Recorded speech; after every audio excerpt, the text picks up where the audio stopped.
Light off করেন। আর safety কই? আমি পরীক্ষা করব তুই ভার্জিন কিনা, তাই লাইট অফ করব না। প্লিজ ব্যথা দিবেন না, খুব কষ্ট হয় আমার।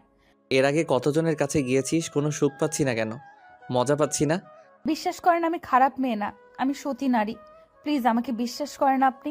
তোকে বিশ্বাস করে কি করব? এখানে তো আমি পরীক্ষা করে দেখলাম তোর মাঝে কিছু নেই। আপনি আমাকে এই মিথ্যা অপবাদ দিতে পারেন না। তোর মতো নষ্ট আমাকে আমার সংসারে রাখবো না। কালকে তোকে আমার সঙ্গে থেকে তাড়িয়ে দেব। তোর মাঝে কিছু নেই। আজকে আমার বিয়ে হয়ে যাচ্ছে, অথচ আমি নিজেও জানি না। কারণ হঠাৎ করে আমাকে বলা হয় যে বিয়ে হবে আজকে আমার। ছেলেকে আমি দেখিনি, ছেলেও আমাকে দেখেনি।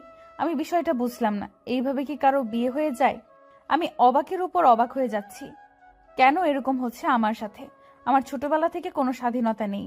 এখন একটু বড় হয়েছি, পড়াশোনা করতেছি ভালো মতন, কোনো প্রেম করতেছি না যে একটা মনের মতো ছেলেকে খুঁজে বিয়ে করব তার জন্য।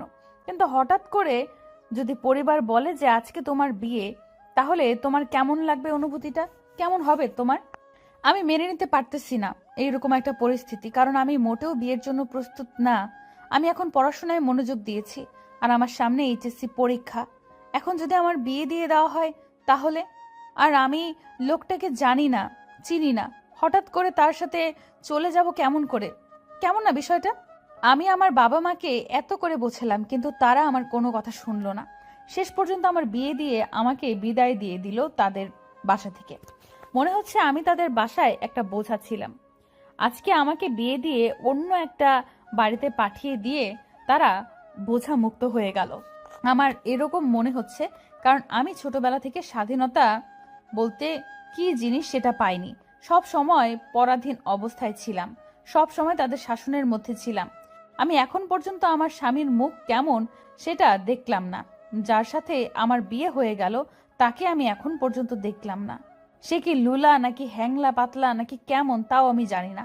সবাই ধরে এনে আমাকে একটা রুমের ভেতর বসিয়ে দিয়ে বাইরে সবাই চলে গেল।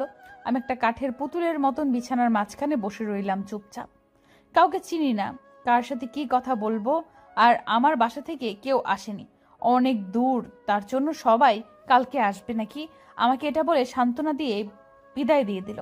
আমার জায়গায় আপনারা আপনাদেরকে বসিয়ে দেখেন তো, আপনারা যদি এরকম পরিস্থিতির শিকার হতেন তাহলে আপনারা কি করতেন? আমার ইচ্ছে করতেছে মরে যেতে, কিন্তু মরে গেলে তো সব সমস্যার সমাধান হবে না। আমাকে এটা নিয়ে কিছু করতে হবে। আমি এই সংসার করব না। আমাকে যে কোনো প্রকারেই হোক, আমি যে কারো সাহায্য নিয়ে এখান থেকে পালিয়ে যাব। আমি এখানে থাকবো না। হঠাৎ করে দরজা খোলার শব্দ পেয়ে দরজার দিকে একটু তাকালাম। তাকিয়ে মাথা নিচু করে রইলাম। কি করব না করব ভেবে পাচ্ছি না। একটা অচেনা মানুষের সাথে এইভাবে থাকা কি আদৌ সম্ভব কারো পক্ষে? আমার পক্ষে তো সম্ভব না। আমি তাকে চিনি না, কোনো দিন কথা হয়নি বা সামনাসামনি কখনো দেখা হয়নি। হঠাৎ করে আমি ভেবে পাচ্ছি না কি করব। আমার ভেতরটা ফেটে যাচ্ছে। আসসালামু আলাইকুম। আশা করি ভালো আছেন।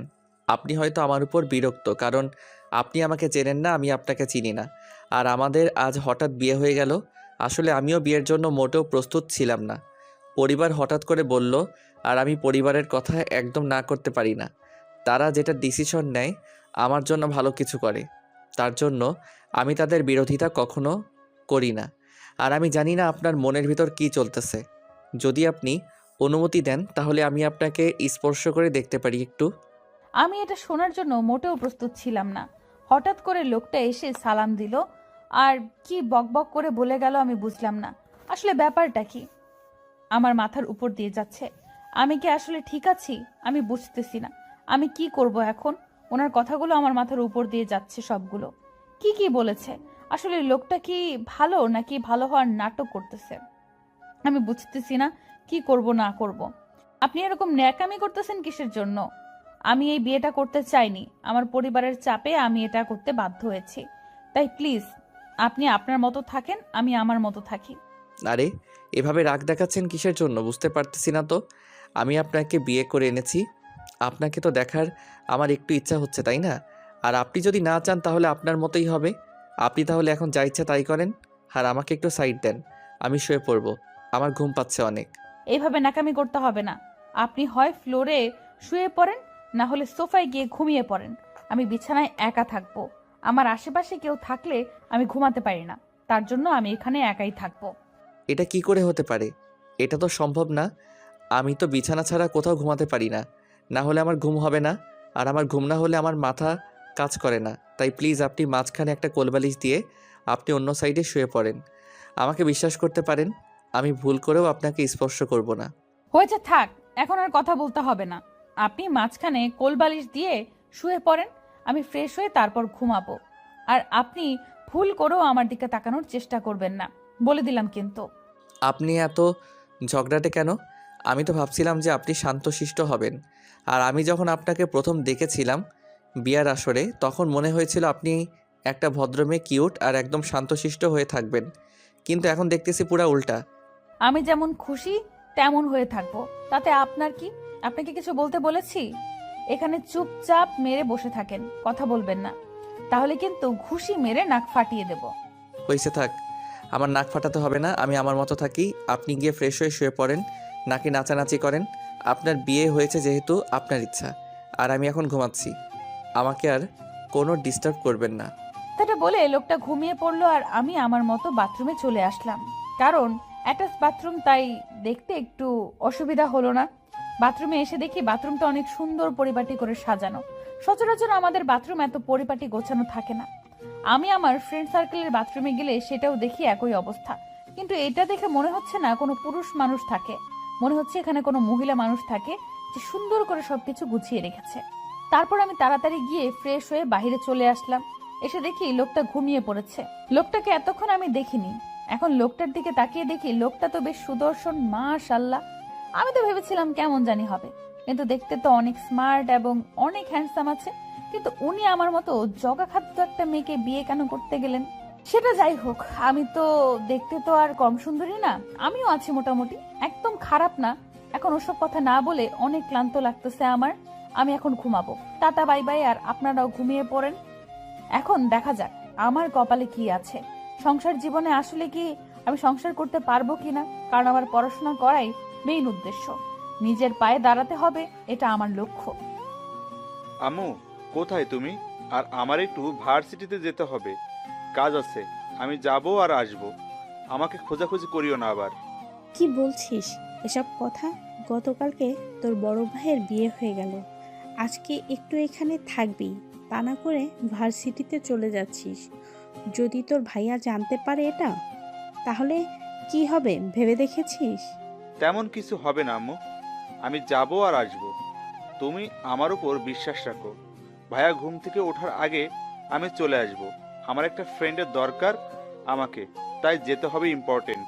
যেটা হচ্ছে সেটা করতে থাক, একটু পরে মেহমান চলে আসবে।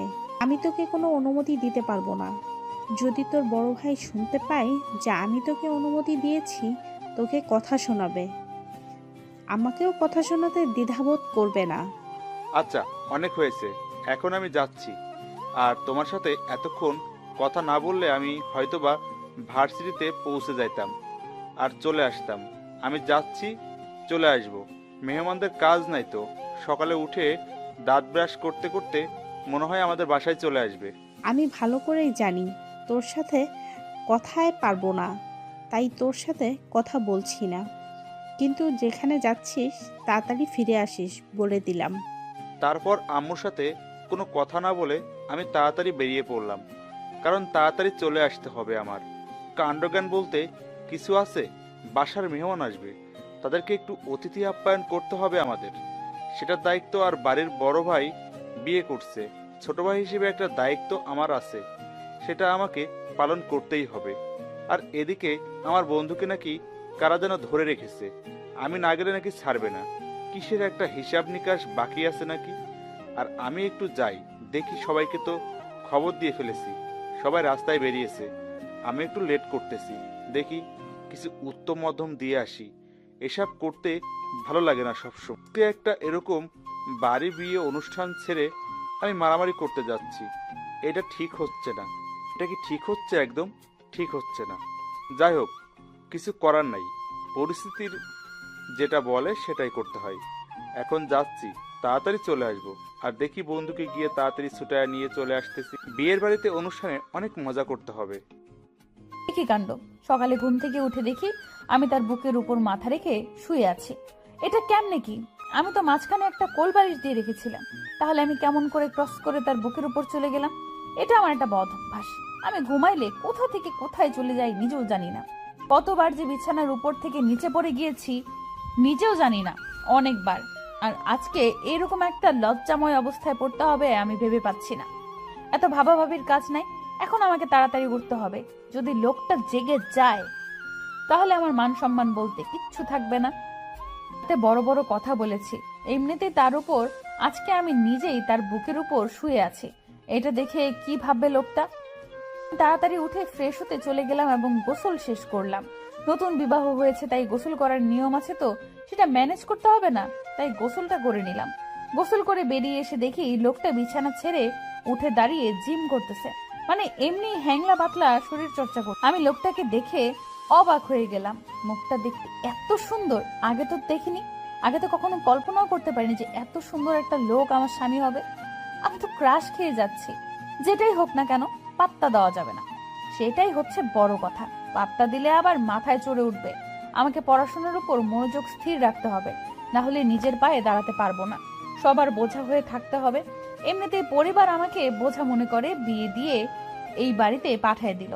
এখন যদি এই বাড়িতে কাজ না করি আর তার পড়াশোনা না করি তাহলে তো আমাকে কেউ ভালো মনে করবে না। লোকটা আমাকে দেখে একটু লজ্জা পেল, তারপর তাড়াতাড়ি মাথা নিচু করে আমার দিকে ভালো করে না তাকিয়ে বাথরুমে চলে গেল। বুঝতেছি না লোকটা এত লাজুক কেন, নাকি আমাকে দেখাচ্ছে জানি না নিজেও। হঠাৎ করে লোকটা দৌড়ে এসে আমাকে জড়িয়ে ধরলো। আমি বুঝলাম না এরকম হওয়ার কারণ কি। আমি আচমকাই জোরে ধাক্কা দিয়ে লোকটাকে সরিয়ে দিলাম। আমি এটার জন্য মোটেও প্রস্তুত ছিলাম না। তারপর যা ঘটে গেল আমি তার জন্য আসলেই প্রস্তুত ছিলাম না। তোর এই দুইটা এত ছোট কেন? কোনো বয়ফ্রেন্ড ছিল না তাই ছোট। আসো, বড় করার জন্য আমি আছি তো এখন, তাই না? না, আমার ব্যথা করে, আমি যাব না এখন রুমে। না, আজ ব্যথা পাবে না, কাল প্রথম ছিল তাই ব্যথা পাইছো, আজ পাবে না। না, আমি যাব না, আমার কাজ আছে, প্লিজ না। উফ, তুমি এত সুন্দর কেন? শুধু খেতে ইচ্ছে করে। প্লিজ আর না, আমি আর নিতে পারবো না, আমাকে ছেড়ে দেন। আপনি এত নোংরা পরিবেশে থাকেন, আমি তো আগে জানতাম না।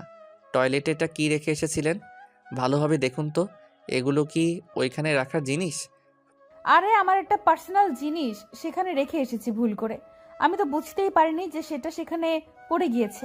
আমি ভেবেছিলাম সবকিছু নিয়ে আমি বেরিয়ে এসেছি, ভালোভাবে চেক করা হয়নি। মান সম্মান বলতে কিছু থাকলো না। লোকটা এখন কি ভাববে আমাকে নিয়েছে? ছি, আমি যে এতটা নোংরা হয়ে গিয়েছি। আসলে আমি ইচ্ছাকৃতভাবে সেখানে এগুলো রেখে আসিনি, আমার মনে ছিল না, বা বলতে পারেন ভুল করে রেখে এসেছি। হয়েছে, এখন এগুলো পরিষ্কার করে নেন আর বাথরুমটা একটু পরিষ্কার করে দেন। আমি বাথরুমে যাব, তাড়াতাড়ি করেন। আমার দ্বারা এসব করা সম্ভব না। আপনি এটা যেহেতু নিজের হাত দিয়ে ধরেছেন, তার মানে এটা আপনি পরিষ্কার করবেন। আমি পারবো না, আর আমি ফ্রেশ হয়ে এসেছি, আর এটা ধরতে পারবো না। আপনি পরিষ্কার করে দিবেন একটু প্লিজ। আপনার কি মাথা ঠিক আছে? কি বলতেছেন এসব আবল তাবল কথা? আমার দ্বারা সম্ভব না। আপনি আপনার জিনিসটা যেভাবে খুশি সেইভাবে ব্যবহার করেন। আমি এটা পরিষ্কার করতে যাব কিসের জন্য? আপনি তাড়াতাড়ি এটা পরিষ্কার করেন আর বাথরুম ছেড়ে দেন। এটা করতে পারবো না, আপনি ধরেছেন, আপনি পরিষ্কার করবেন। আমি এখন নিচে যাচ্ছি, সবার সাথে একটু দেখা সাক্ষাৎ করে আসি। কালকে এসেছি, নতুন মানুষ, কই একটু ভালোভাবে কথা বলবেন, তা না করে খোঁটা দিচ্ছেন আমাকে, তাই না? নতুন মানুষ বলেই তো সুন্দরভাবে বুঝিয়ে বলতেছি, তাই না? আর আমার কথাগুলো যদি বুঝতে না পারেন তাহলে আপনার যেটা করার সেটাই করেন। আমি এটা ফেলে দিচ্ছি। আপনার ইচ্ছা, আপনি কি করবেন? কয়েকদিন পর আপনাকে কিনে দিতে হবে। আমার তো এখন আর কোনো কিছু যায় আসে না। আপনার যেটা ইচ্ছে সেটাই করতে পারেন। আমি গেলাম রুমের বাহিরে। এটা কিন্তু ঠিক হচ্ছে না। আমি কিন্তু এর প্রতিশোধ নিয়ে নেব। আজকে যেহেতু আমাকে এভাবে ফাঁসিয়ে দিলেন, একদিন আমি এর প্রতিশোধ নিয়ে ছাড়বো। কথাটা মাথায় রাখবেন। আমাকে খুঁজেও পাবে না, ততদিনে আমি তার আগে এখান থেকে উধাও হয়ে যাব। কারণ আমি এই সংসারটা করতে চাই না। আমাকে পড়াশোনা করতে হবে, নিজের পায়ে নিজেকে দাঁড়াতে হবে। আমার এরকম কথা শুনে উনি একদম চুপ হয়ে গেলেন। আর ওনার মুখ দেখে মনে হচ্ছে উনি কখনো আশা করেনি আমি এরকম কিছু বলবো, বা ওনার ধারণার এতটা গভীর ছিল না। কিন্তু আমি এইভাবে বলবো তার জন্য মোটেও প্রস্তুত ছিল না। তারপর উনি কোনো কথা না বলে বাথরুমে চলে গেল, আমার জিনিসটা নিয়ে চুপচাপ। আমিও বেশি তোয়াক্কা না করে রুমের বাইরে বেরিয়ে আসলাম। রুমের বাইরে বেরিয়ে তো আমি অবাক হয়ে গেলাম।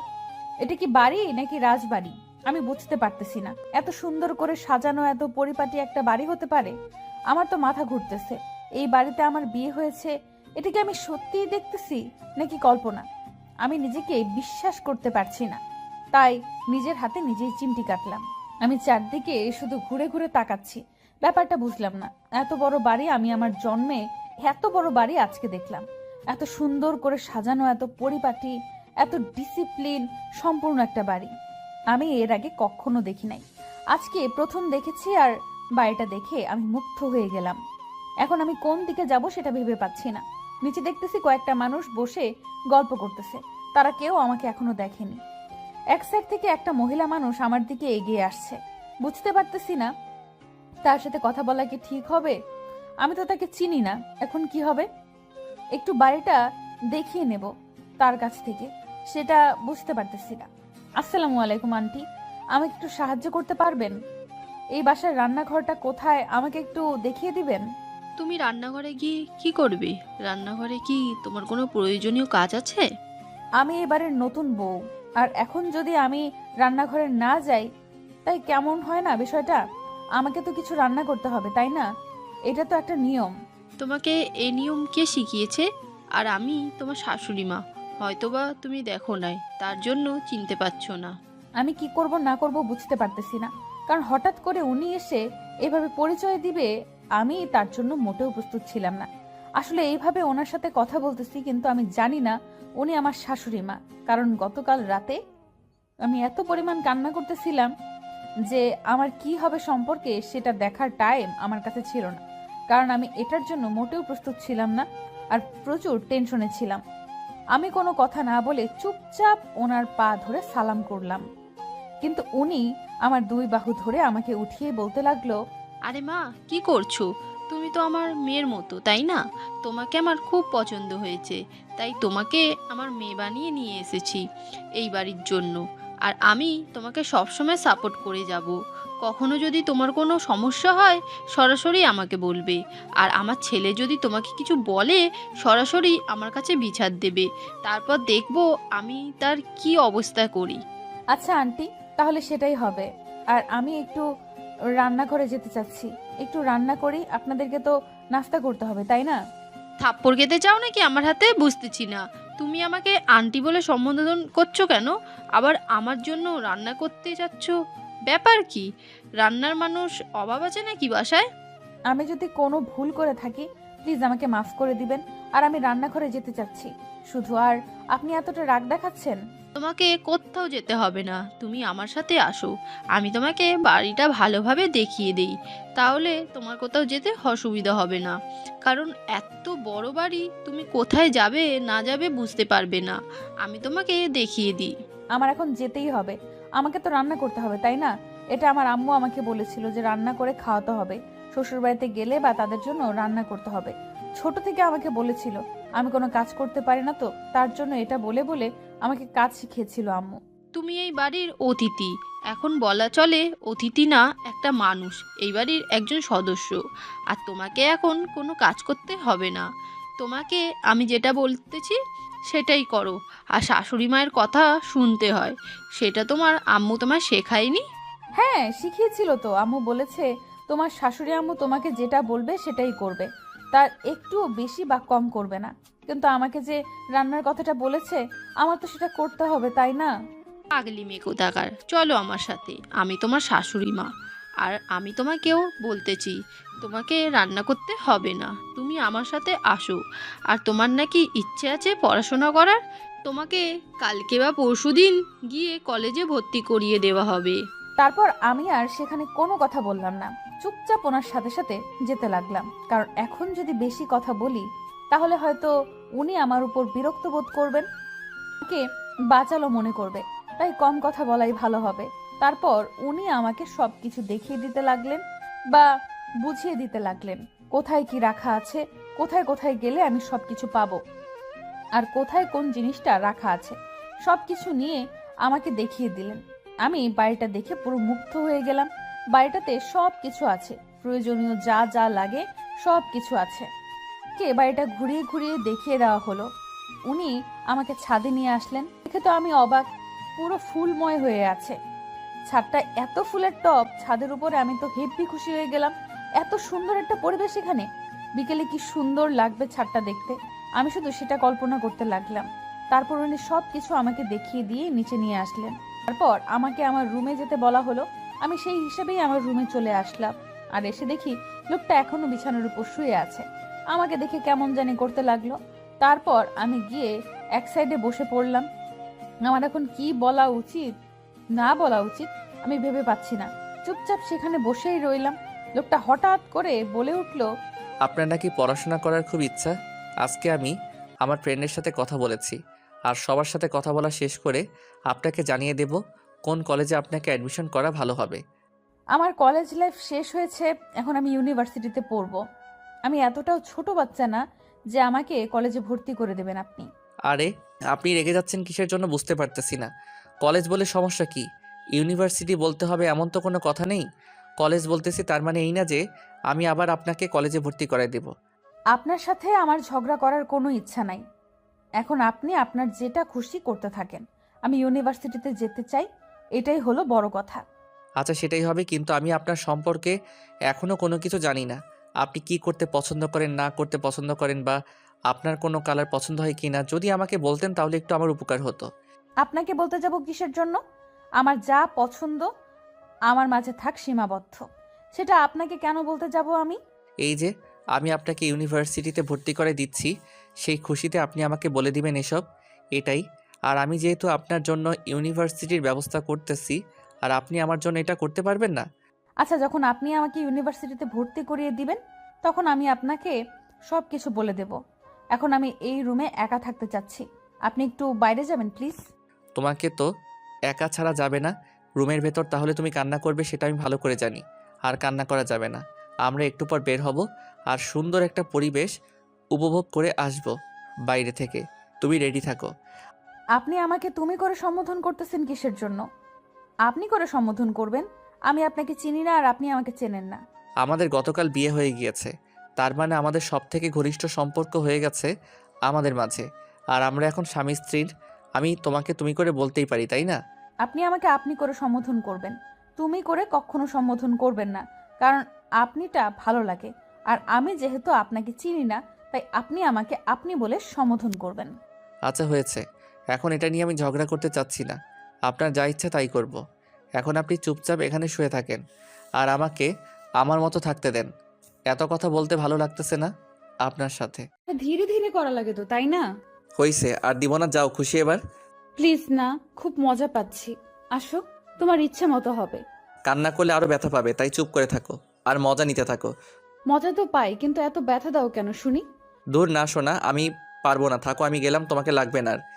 বুঝতে পারতেছি তো, এখানে বিরক্তির কারণ হয়ে যাচ্ছি আপনার। আর কয়েকদিন পর তো আমাকে দেখতেই পারবেন না, দূর দূর করে তাড়িয়ে দিবেন বাসা থেকে।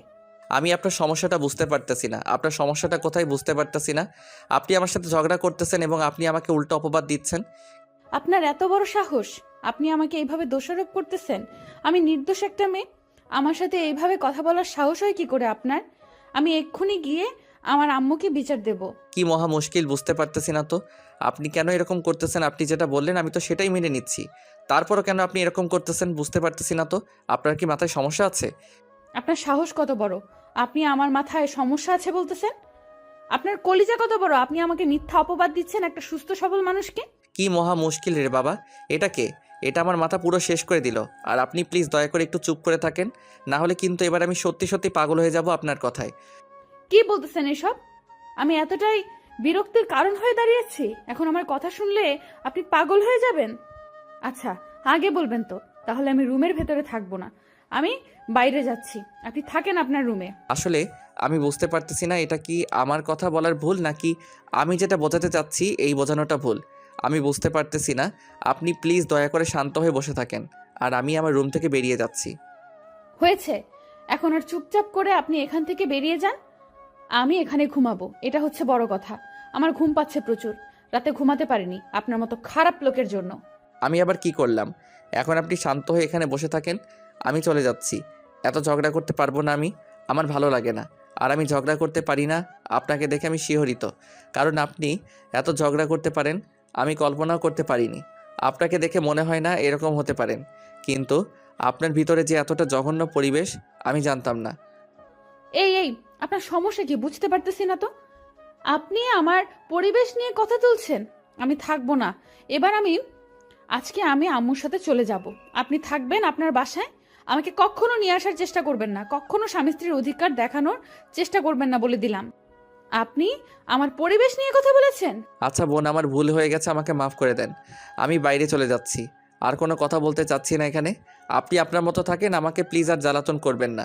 আমি অসহ্য, আর আপনার কথাগুলো অনেক সুন্দর, অনেক মধুময়। দেখেন, পাম দিবেন না বলে দিচ্ছি। আমি একদম সহ্য করতে পারি না এরকম মানুষদের, যে নিজের ভুলকে লুকানোর জন্য অন্যকে পাম দেয়। আম্মু, এটা তুমি আমার সাথে কার বিয়ে করিয়ে দিলে? আমার জীবন তো তেজপাতা থেকে ধনিয়া পাতা বানিয়ে ছেড়ে দেবে। আমি বুঝতে পারতেছি না আমি পাগল হয়ে গেছি নাকি এখনও সুস্থ আছি। আমি কিছুই বুঝতে পারতেছি না। প্লিজ বইন, আপনি চুপ করেন। আমি এখন বাইরে যাচ্ছি, আপনার সাথে আমি কোনো কথা বলতে চাচ্ছি না এখন। কথাটা বলে লোকটা মাথায় হাত দিয়ে বাইরে চলে গেল, আর আমি এদিকে হাসতে হাসতে জীবন শেষ। এটি কি অভিনয় করলাম রে বাবা। আমি তো কখনো এরকম করে কারোর সাথে কথা বলিনি, আজকে প্রথম এরকম ভাবে কথা বললাম। আর যেটা মজা পেলাম সেটা বলার বাহিরে। লোকটাকে অনেক জ্বালাতন করতে পেরেছি আমি ভেবেছিলাম যে লোকটা মনে অনেক রাগ করবে আমার উপর, বা আমাকে অনেক ঝাড়ে দিবে, বা অনেক অনেক বকা দিবে, কিন্তু সেটা না করে লোকটা আমাকে বোঝানোর চেষ্টা করতেছিল। কিন্তু আমি বুঝেও না বোঝার ভান ধরেছি। আর যে ব্যক্তি একবার বোঝে না বোঝার ভান করে তাকে শত চেষ্টা করেও বোঝানো সম্ভব হয় না, সেটা আমি ভালো করেই জানি। যাই হোক, অনেক জ্বালাতন করেছি, এখনকার মতো এখন একটু রেস্ট করা দরকার, কারণ আমার প্রচুর ঘুম পাচ্ছে। রাতে ঠিকমতো ঘুম হয়নি, কারণ আমার বিছানা ছাড়া আমি অন্য কোনো বিছানায় ঠিকমতো ঘুমাতে পারি না। এটা শুধু আমার একা সমস্যা না, অনেকেই এরকম সমস্যায় থাকে, কারণ একটা বিছানায় থাকতে থাকতে অভ্যাস হয়ে গিয়েছে। আমি অন্য কোনো বিছানায় থাকি না তার জন্য। আজকে হঠাৎ অন্য এক বিছানায় ছিলাম, আর রাতে ঘুমাতে পারিনি সারা রাত। তারপর ওই লোকটার বুকের উপর কথাটা ভাবতেই লজ্জার লেগে থাক, বলবো না, শরম করে রুমের দরজাটা ভেতর থেকে দিয়ে দিলাম, কারণ বলা যায় না কখন কে চলে আসে। এত বড় একটা বাড়ি, কাউকে আমি চিনি না। যদি কোনো একটা পরপুরুষ চলে আসে তাহলে তো কি একটা অবস্থা। আর আমি যখন ঘুমাই তখন আমার কাপড় ঠিক থাকে না, কখন কোন দিকে ছুটে যায় নিজেও বলতে পারি না। তাই নিজেকে নিরাপত্তার জন্য দরজা দিলাম। আমি ঘুমের দেশে পাড়ি জমালাম, বাকিটা পরে বলবো। হাসান, কি হয়েছে? সমস্যা কি? আর তোরা আমার বন্ধুকে এখানে বেঁধে রেখেছিস কিসের জন্য? আর তোদেরকে বলছি না আমার সাথে বা আমার বন্ধুদের সাথে কখনো কোনো ঝামেলা করবি না। তোর বন্ধু আমার গার্লফ্রেন্ডকে টিচ করেছে, এখন আমি তাকে সেই মতো কিছুক্ষণ পিটিয়েছি, এখন তোর সামনে পিটাবো, তারপর তাকে ছেড়ে দেব। কোনো ঝামেলা চাচ্ছি না আমি। তুই যেমনটা আইন করেছিলি ঠিক তেমনটাই পালন করতেছি আমি চাচ্ছি না তুই কোনো ঝামেলা কর এখানে। তোর কলেজার সাহস থাকলে তুই আর একবার হাত তুলে দেখা। আমি যেহেতু এসে পড়েছি তাহলে তোকে এখন ছেড়ে দিতে হবে। এতক্ষণ যা করেছিস করেছিস, এখন ছেড়ে দে। আমি আমার বন্ধুকে নিয়ে চলে যাচ্ছি, ঝামেলা হবে না বলে দিচ্ছি আমি। সেটা তো হবে না, আমি আমার যেটা কথা সেটাই রাখবো। তারপর তোকে তোর বন্ধুকে নিয়ে যেতে দেবো, তার আগে না। এখন আমি আমার হাতের কিছুক্ষণ সুখ করে নেব, তারপর দিচ্ছি, সমস্যা নাই। দেখ, ভালো হবে না বলে দিচ্ছি। সুন্দরভাবে কথা বলতেছি, গায়ে লাগতেছে না তোর। আমি সেটা ভালো করে জানি, যখন তোকে হসপিটালে ভর্তি করানোর জন্য পাঠাবো তখন হয়তো তোর ভালো লাগবে। তোকে ভালোভাবে বলতেছি, তুই এখন চুপচাপ শুধু দেখে যা, কোনো ঝামেলা করার চেষ্টা করবি না, তাহলে কিন্তু ভালো হবে না। তোরা একটাও বেঁচে ফিরতে পারবি না। আচ্ছা হয়েছে, এখন তুই যা করতে পারিস কর, কিন্তু আমার বন্ধুর গায়ে যদি একটু হাত তুলেছিস তাহলে তোর সেই হাত আমি আজকে ডক্টরের কাছে ট্রিটমেন্ট না নেওয়া পর্যন্ত কিচ্ছু করবো না, বুঝছিস? সব কিছু পরিবর্তন করে রাখবো। আচ্ছা, এখনকার মতো ছেড়ে দিচ্ছি, কিন্তু তোকে আমি দেখে নেব, কারণ হয়তো আমরা এখানে সংখ্যায় কম আছি, তোরা কয়েকজন বেশি আছিস, তার জন্য ছেড়ে দিলাম আর কি। তোর সাথে খেলা হবে, কথাটা মনে রাখিস, মাইন্ড ইট। আচ্ছা, আমিও দেখে নেব তুই কি করতে পারিস। এখন ঝামেলা করতে চাচ্ছি না। যদি ঝামেলা করতেই চাইতাম তাহলে তোকে এতক্ষণ বুঝিয়ে বলতাম না, আর তোকে এতক্ষণ হসপিটালের উদ্দেশ্যে রওনা হওয়া হইতো। তারপর হাসান আর কোনো ঝামেলা করলো না, আমরাও আর কোনো কথা বললাম না, কারণ সবাই জানি আজকে আমাদের বাসায় অনুষ্ঠান, মেহমানরা আসবে। আমাদের বাসায় সবাইকে সুন্দরভাবে পরিবেশন করতে হবে বা অনুষ্ঠানটা মেনটেন করতে হবে। কোনো রকম ঝামেলা করা যাবে না, তাহলে আমাদের পরিবারের মান সম্মান থাকবে না। তার জন্য কেউ কোনো প্রকার ঝামেলা করলাম না। সুন্দরভাবে সেখান থেকে চলে আসলাম আমার ফ্রেন্ডটাকে নিয়ে। তাড়াতাড়ি বাসার উদ্দেশ্যে রওনা দিলাম, কারণ আমি যে সময়ের কথা বলে এসেছি অনেক দেরি হয়ে গিয়েছে। তার থেকে এখন গিয়ে বাসায় বকা শুনতে হবে, ওইটা মাস্ট বি, কারণ আমি অনেক দেরি করে ফেলেছি অলরেডি। এখন আমাকে তাড়াতাড়ি বাসায় পৌঁছাতে হবে, সেটা হচ্ছে বড় কথা।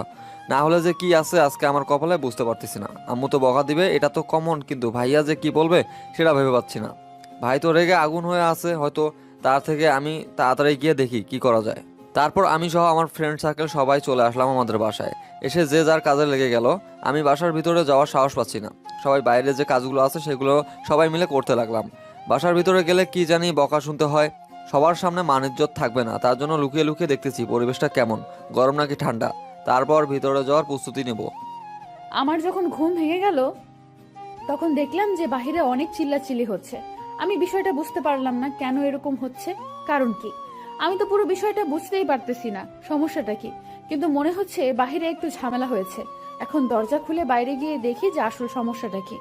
আমি রুমের দরজা খুলতেই সবাই আমার রুমের ভেতরে চলে আসলো, আর সবাই আমাকে দেখে অবাক হয়ে আমার দিকে তাকিয়ে রইলো। আমি বিষয়টা বুঝতে পারলাম না, সবাই এভাবে আমার দিকে তাকিয়ে আছে কিসের জন্য আমি বুঝতে পারতেছি না। বিষয়টা আমি কি করব বুঝতে পারতেছি না। সবাই যেভাবে আমার দিকে তাকিয়ে আছে মনে হচ্ছে যে আমি এলিয়েন, অন্য গ্রহ থেকে এখানে এসেছি, আর সবাই আমাকে দেখার জন্য এখানে ছুটে এসেছে। আমি চারদিকে তাকিয়ে সেই লোকটাকে খুঁজতে লাগলাম, কিন্তু লোকটাকে আমি কোথাও দেখতে পাচ্ছি না। হঠাৎ করে দেখলাম ভিড় ঠেলে আমার কাছে চলে আসলো। বিষয়টা বুঝলাম না। তাকে দেখে মনে হচ্ছে অনেক টেনশনে আছে, আর তিনি অনেক ভেঙে গিয়েছে। আসলে কি হচ্ছিল বাইরে আমি তো কিছুই বুঝতেছি না। সবাই এই রুমে চলে আসলো কিসের জন্য? বাইরে কি কোনো বাঘ ভাল্লুক চলে এসেছে নাকি? সবাই তার জন্য এক রুমে চলে আসলো। আচ্ছা বলুন তো বাইরে কি হয়েছে, আর সবাই এভাবে ভেতরে চলে আসলো, কিছুই বুঝলাম না তো আমি। তুমি দরজা লাগিয়ে ঘুমিয়ে গিয়েছো কিসের জন্য? সবাই কি ভাবতেছিল জানো? আর কি সব আজে বাজে কথা বলতেছিল, আর তুমি রুমের ভিতর দরজা লাগিয়ে নিশ্চিন্তে ঘুমিয়ে আছো। আরে কি হয়েছে সেটা বলবে তো, না বলে এইভাবে এইসব বলছো আবল তাবল। আমি তো কিছুই বুঝতে পারতেছি না। সমস্যা কি? বাহিরে কোনো ঝামেলা হয়েছে? তুমি বলেছো বাইরে ঝামেলা হয়েছে কিনা, তাই না? তুমি যে ঝামেলা করেছো সেটা তো তুমি ভাবতে পারতেছো না। তুমি দরজা লাগিয়ে ঘুমিয়ে গিয়েছো কিসের জন্য সেটা বলো। দরজা লাগিয়ে ঘুমাবো না তো দরজা খোলা রেখে ঘুমিয়ে যাব? আর আমি যে ঘুমালে আমার শরীরের কাপড় ঠিক থাকে না, সেটা তো আপনি জানেন না, তাই না? আমার কথা শুনে লোকটা সবাইকে বাহিরে বাইর করে দিল, আর উনি চাচ্ছে না আমাদের কথাগুলো কেউ শুনুক। তার জন্য হয়তো উনি সবাইকে বাহিরে বের করে দিল রুম থেকে। আর আমি চুপচাপ বিছানার উপর গিয়ে বসে পড়লাম, কারণ এসব কি হচ্ছে সবকিছু আমার মাথার উপর দিয়ে যাচ্ছে। আমি কিছুই বুঝতে পারলাম না। আমি এখনো বুঝতে পারতেছি না বাসায় কি হয়ে গেল। এরকম গন্ডগোল করার কি আছে? আমি তো বুঝতে পারতেছি না কিছু। বাইরে কি এমন ঘটে গেল যার জন্য সবাই এক রুমে চলে আসলো? আর লোকটা যখন সবাইকে বাইরে যেতে বলল, সবাই কেমন করে যেন আমার দিকে তাকিয়ে তাকিয়ে বাইরে চলে গেল। আমি পুরো বিষয়টা এখনো ভালোভাবে ক্লিয়ার মতো বুঝতে পারলাম না। আসলে কি ঘটনা ঘটলো? হঠাৎ করে এরকম ঘটনা ঘটে গেল। বিয়ে বাড়িতে সচরাচর এরকম ঘটনা ঘটে, কিন্তু আজকে যেটা হলো সেটা অস্বাভাবিক। একটু স্বাভাবিক মনে হচ্ছে। বিয়ে বাড়িতে একটু ঝগড়াঝাটি হয়, কিন্তু সেটা খুব তাড়াতাড়ি মিটমাট হয়ে যায়। কিন্তু এখানে যেটা দেখলাম সবাই এক রুমে চলে আসলো, ব্যাপার কি? এখানে কি অন্য কোনো ঘটনা ঘটেছে? তো সবাই যখন রুম থেকে বের হওয়া শেষ হলো তখন লোকটা ভেতরে ঢুকে দরজাটা বন্ধ করে দিল। আমার কেমন জানি ভয় লাগতে শুরু করলো। হঠাৎ করে দরজা বন্ধ করে দিল, তার কারণ কি? করে আবার আমার সাথে কোনো খারাপ ব্যবহার করবে না তো? আমি ওই লোকটাকে বিশ্বাস করতে পারতেছি না, কারণ গতকাল থেকে তার সাথে আছি। একটু বিশ্বাস করা যায়, কিন্তু কখন ছেলে মানুষের মতিগতি চেঞ্জ হয়ে যায় বলা যায় না। কি হলো? আপনি আবার দরজা লাগিয়ে দিচ্ছেন কিসের জন্য ভেতর থেকে? আর সমস্যা কি আমাকে বলতেছেন না কিসের জন্য? কোনো সমস্যা হয় নাই। তুমি ভেতর থেকে দরজা লাগিয়ে দিয়ে ঘুমাচ্ছ, আর তোমাকে বাইরে থেকে কয়েকটা মহিলা দেখার জন্য এসেছে। তোমাকে ডাকার জন্য এসে দেখে তুমি রুমের ভেতর থেকে দরজা বন্ধ করে দিয়ে আসো। তাই ভেবেছি তুমি হয়তো অঘটন ঘটিয়ে ফেলেছো, তার জন্য এত চিল্লাচিল্লি, এত কাহিনী। আমি আপনাদেরকে এইটুকু বোঝার ক্ষমতা নেই। আমি একটা নতুন মানুষ, নতুন পরিবেশে এসেছি, আর আমার প্রচুর ঘুম পাচ্ছে। গতকাল রাতে ঘুমাতে পারিনি, হঠাৎ করে অন্য জায়গায় এসে ঘুমিয়েছি তার জন্য। আর আমি রুমের দরজা খোলা রেখে ঘুমাবো? এটা কোন ধরনের বোকামির কাজ করব আমি? আমি ঘুমালে আমার কোনো কিছু ঠিক থাকে না, তাই আমি কেমনে দরজা খোলা রেখে ঘুমাবো আপনিই বলেন। আমি না হয় সেই বিষয়টা বুঝতে পারলাম, কিন্তু কাজের লোক তো আর সেই বিষয়টা বুঝতে পারেনি। তার জন্য চিল্লাচিল্লি শুরু করে দিয়েছে। আর বাসার সব মানুষ ছিল, তারা সবাই এসে উপস্থিত হয়েছে। আর একটু গ্যাঞ্জাম সৃষ্টি হয়েছে। আর তুমি যে ঘুমাবে সেটা কি একবারও আমাকে বলেছিলে যে তুমি এখন ঘুম পাড়বে? কি বলেছি আমি? আমি খুব ক্লান্ত লাগতেছে, আমার খুব ক্লান্ত লাগতেছে, আমি ঘুমাবো, আপনি বাইরে যান।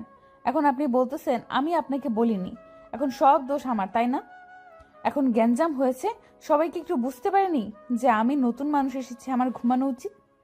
এখন যা হওয়ার তা তো হয়েই গেছে। এখন অতীতের কথা ভেবে লাভ কি?